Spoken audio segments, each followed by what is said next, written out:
হাইকোর্টের নির্দেশে রাজ্যে 26,000 শিক্ষকের চাকরি নিয়ে যখন মামলা গড়ায় সুপ্রিম কোর্টে, সেখানে সুপ্রিম কোর্ট ওই শিক্ষকদের চাকরিতে পুনর্বহালের নির্দেশ দেন। এ বিষয়ে তৃণমূল কংগ্রেসের বিধায়ক জগদীশ চন্দ্র বর্মা বসুনিয়া বলেন, জাস্টিস যখন দলদাস, তখন বিচারের বাণী নীরবে নিভৃতে কাঁদে।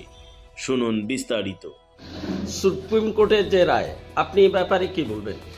আমরা যেদিন হাইকোর্ট রায় দিয়েছিল সেদিনই আমরা বলেছিলাম যে হাইকোর্টের এই রায় একতরফা হয়েছে এবং যারা নিরপরাধ, বিচার ব্যবস্থায় প্রত্যেকেরই তার কিছু অভিযোগ জানানোর সুযোগ তাকে দেওয়া দরকার।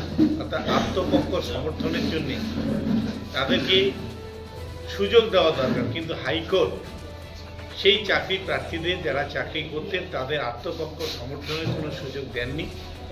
একতরফাভাবে এই 26,000 ছেলে মেয়ে যারা দীর্ঘদিন ধরে চাকরি করতেন তাদের চাকরিকে তারা রদ করে দিয়েছিলেন, বানচাল করেছিলেন।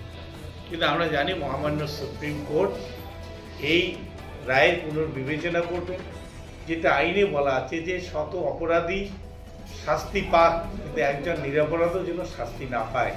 আমরা বিচারের বাণী নীরবে নিভৃতে কাঁদে, এই কথাটা যেন পর্যবেসিত না হয়, সেই জন্য আমরা চাই যে যারা অপরাধী তাদের শাস্তি হোক, কিন্তু যারা নিরপরাধ, যারা সত্যিকারের মেধার ভিত্তিতে চাকরি পেয়েছেন, যারা যোগ্য, তাদের চাকরি যেন রক্ষিত হয়, তারা যেন কাজে পুনর্বহাল হয় এবং যথাযোগ্য সম্মানের সহিত তাদের যেন পুনর্বহাল করা হয়। যেভাবে তাদের জীবনের একটা কলঙ্ক লাগানো হয়েছে, একজন শিক্ষক তাকে স্কুলের ছাত্রছাত্রীরা আগামী দিনে একজন বিচারকের খামখেয়ালি করার মধ্য দিয়ে একটা কালো দাগ তাদের জীবনে পড়ে গেল, যে দাগ কোনোদিনও তাদের মন থেকে মুছে ফেলতে পারবেন না। যে ছাত্র সমাজের কাছে সেই শিক্ষকরা যখন পুনর্বহাল হয়ে কাজে যাবেন, ছাত্রদের কাছে তারা একটা প্রশ্নবোধক চিহ্নের মুখে দাঁড়াবেন। সত্যি এটা একটা দুর্ভাগ্যজনক যে আমাদের ভারতবর্ষের বিচার ব্যবস্থার মধ্যে তুগলুকি কাণ্ড আমরা দেখেছি এর আগে প্রাথমিক চাকরির ক্ষেত্রে, এবং বিশেষ করে প্রত্যেকটা ব্যাপারে হাইকোর্টের জাজমেন্টের আগেই সেই জাজমেন্টের কথা লিক হয়ে বিরোধী দলের নেতাদের কাছে যাচ্ছে। এবং সবচেয়ে নিন্দনীয় বিষয়, যিনি আজকে বিজেপির প্রার্থী হয়েছেন তমলুক লোকসভা কেন্দ্রে, তিনি বসে বসে হাইকোর্টে বিজেপির পক্ষে এবং আমাদের সরকারকে তিনি ইচ্ছাকৃতভাবে বিড়ম্বনা ফেলানোর জন্য তিনি পরিকল্পনা করে রায় দিয়েছেন।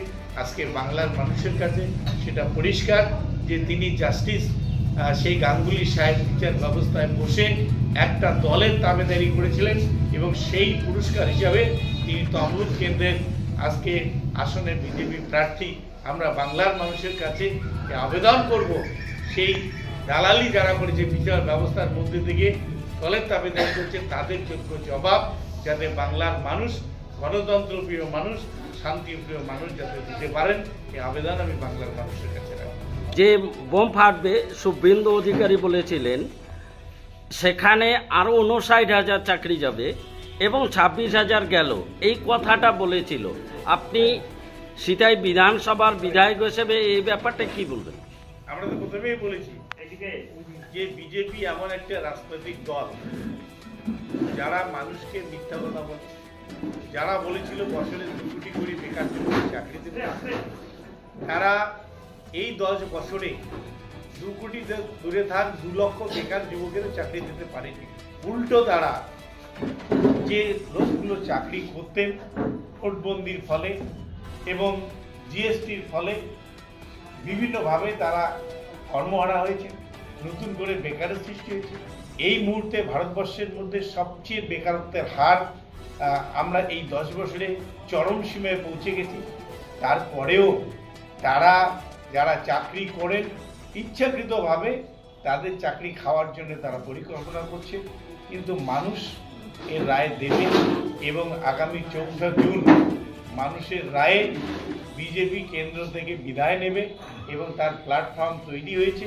এবং আগামী দিনে আপনারা দেখতে পারবেন এই হাজার হাজার লক্ষ লক্ষ মানুষের অভিশাপ, মানুষকে ঠকিয়ে যারা লক্ষ লক্ষ কোটি টাকা বিদেশে পাচার করেছে, ইলেকট্রাল বন্ডের মাধ্যমে, পিএম কেয়ার ফান্ডের মধ্য দিয়ে হাজার হাজার কোটি টাকার দুর্নীতি করেছে এবং দুর্নীতিবাজরা আজকে বিজেপিতে গিয়ে ওয়াশিং মেশিনে ধুয়ে তারা পবিত্র হয়েছে। তাদের বিরুদ্ধে মানুষ কিন্তু এবার জনমত তৈরি করেছে এবং কেন্দ্রের বিজেপি সরকারের পতন আসন্ন এবং সেটা 14 জুন তার চূড়ান্ত পর্বের আপনারা পরিণতিটা দেখতে পারবেন।